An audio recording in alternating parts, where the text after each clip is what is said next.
What if the person negotiating your company's ransomware crisis was secretly working for the hackers? Not overseas criminals hiding in basements, but trained cybersecurity professionals operating inside the system. Federal court records now reveal how a ransomware crew used corporate access, encryption, Bitcoin, and fear to extort millions, all while pretending to be the good guys. This is the world of modern ransomware crews. According to federal court filings, ransomware today isn't just malware, it's a business model. The group at the center of this case used ALPHV BlackCat ransomware, a ransomware-as-a-service operation. Here's how it worked. A central administrator built and maintained the malware. Affiliates were given access to a private control panel. Ransom money was split, typically 20% to the admin, 80% to the affiliate. Victims weren't just locked out of their systems. Their data was stolen, and they were threatened with public exposure if they didn't pay. This case wasn't about anonymous hackers halfway around the world. Court documents state that Ryan Goldberg, Kevin Martin, and another co-conspirator all worked in the cybersecurity industry, the very field designed to stop attacks like these. One defendant was a director of incident response. Another was a ransomware negotiator.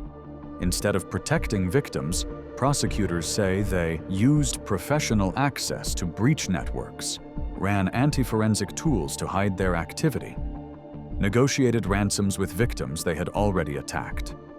This wasn't chaos, it was precision.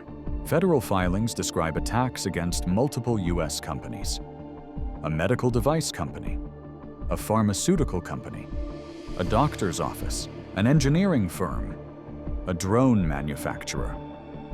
In one attack alone, the group demanded $10 million, eventually receiving 44.8 Bitcoin, worth about $1.2 million at the time. That money was split among conspirators, laundered through cryptocurrency mixing services, and concealed using professional financial knowledge some victims paid. Others refused and saw sensitive data published online.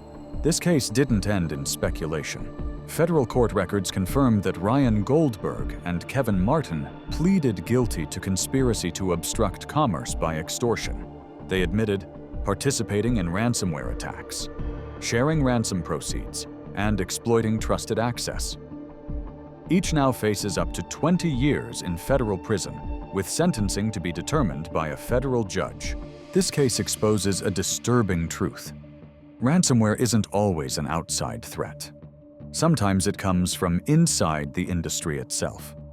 It shows how technical skill becomes a weapon, trust becomes a vulnerability, and fear becomes a currency. This isn't science fiction, it's documented, line by line, in federal court.